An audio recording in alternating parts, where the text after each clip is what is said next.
तो हम बात करते हैं झारखंड की। तो झारखंड में यहाँ पर 14 सीटें हैं। 14 सीटों में से दोस्तों बीजेपी के खाते में 8 सीटें गई हैं, कांग्रेस के खाते में 2 सीटें गई हैं और 10 के खाते में 4 सीटें गई हैं। यहाँ पर बीजेपी को अच्छा सीटें मिली हुई हैं और कांग्रेस को बहुत कम सीटें मिली हुई हैं।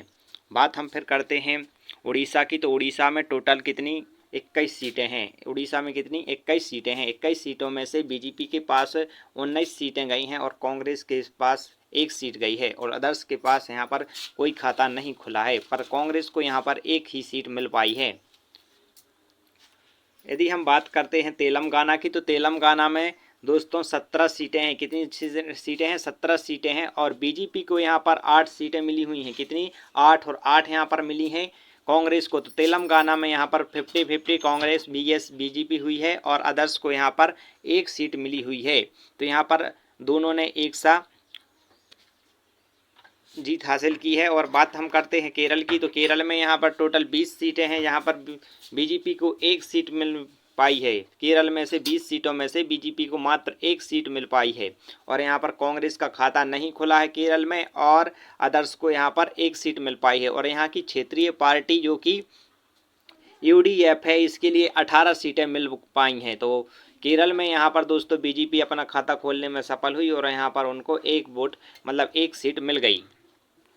बात हम करते हैं कर्नाटक की। तो कर्नाटक में कितनी 28 सीटें हैं। 28 सीटें हैं। 28 सीटों में से यहाँ पर 17 सीटें बीजेपी के खाते में गई हैं, 9 सीटें कांग्रेस के खाते में गई हैं और अदर्स का यहाँ पर कोई खाता नहीं खुला है। और यहाँ की पार्टी क्षेत्रीय पार्टी जेडीएस, इसको 2 सीटें यहाँ पर मिल पाई हैं। यहाँ पर कांग्रेस ने अच्छा प्रदर्शन किया है कि यहाँ पर 17 सीटें बीजेपी के हाथ में आ गईं और कांग्रेस के में 9 ही आ पाईं। बात यदि हम करते हैं पश्चिम बंगाल की। तो पश्चिम बंगाल में 42 सीटें हैं लोकसभा की। तो लोकसभा की 42 सीटों में से यहाँ पर बीजेपी मात्र 12 सीटें ही हासिल कर पाई है। 42 में से मात्र 12 ही हासिल कर पाई है और कांग्रेस के खाते में 1 सीट ही गई है। और बात करते हैं अदर्स की। तो अदर्स पर यहाँ पर कोई खाता नहीं खुला है और यहाँ पर जो क्षेत्रीय पार्टी है टीएमसी, यहाँ पर उसे 29 सीटें ले गई है। तो टीएमसी जो पार्टी है वह वहाँ की बहुत बड़ी पार्टी है, वो यहाँ से 29 सीटें ले गई है। बात हम करते हैं तमिलनाडु की। तो तमिलनाडु में 39 सीटें हैं। कितनी सीटें हैं? 39। तो 39 में से डीएमके ही 22 सीटें ले गई है।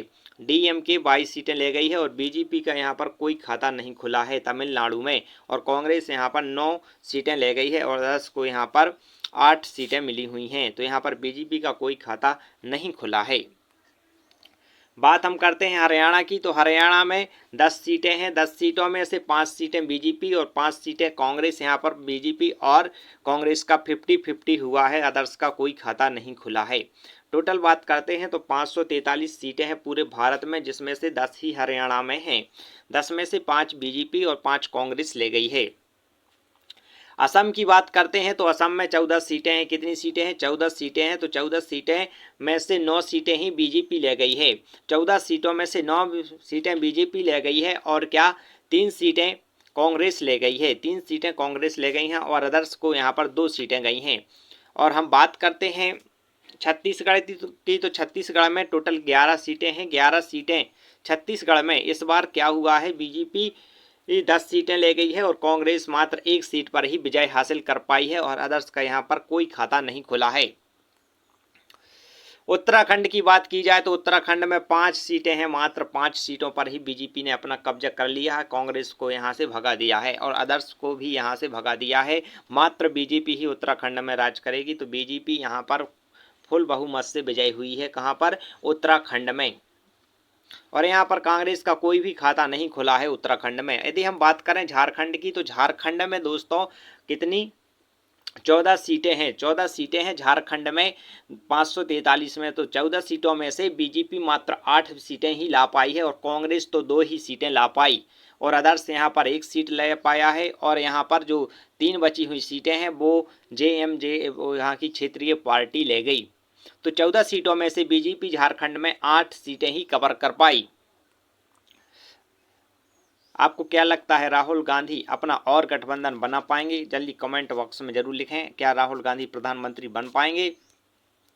और उत्तर प्रदेश की बात की जाए तो उत्तर प्रदेश में दोस्तों, उत्तर प्रदेश में सपा जो इंडिया गठबंधन का हिस्सा है वो 37 सीटें ले गया है। और कांग्रेस दोस्तों कितनी 6 सीटें ले गया है और अदर्स दोस्तों 4 सीटें ले गया है। तो यहाँ पर दोस्तों बीजेपी को बहुत नुकसान हुआ है। यहाँ पर 33 सीटें पर बीजेपी कब्जा कर पाई है, जो कि यहाँ पर पिछली चुनाव से बहुत कम है।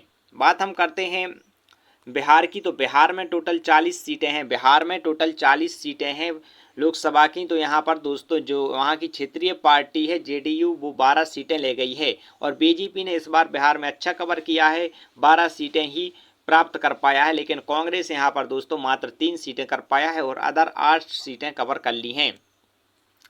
बात करते हैं हम आंध्र प्रदेश की, तो आंध्र प्रदेश में टोटल 25 सीटें हैं। 25 सीटों में से दोस्तों बीजेपी का प्रदर्शन यहाँ पर कुछ देखने को खास नहीं रहा।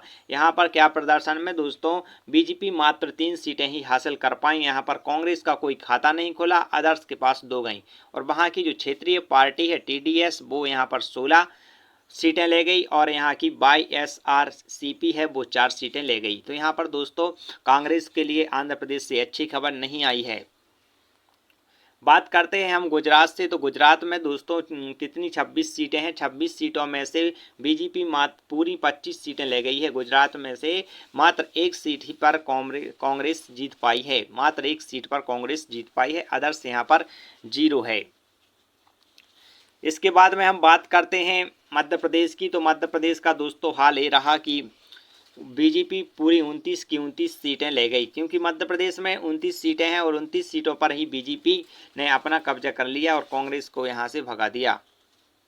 अदर्स का यहां पर कोई खाता नहीं खोला। बात करते हैं हम राजस्थान की, तो राजस्थान में यहां पर 25 सीटें हैं। राजस्थान में दोस्तों कितनी 25 सीटें हैं। 25 सीटों में से 14 सीटें बीजेपी के खाते में गई, 8 सीटें कांग्रेस के और अदर्स के खाते में 3 जो क्षेत्रीय पार्टियां हैं वो 3 सीटें ले गई।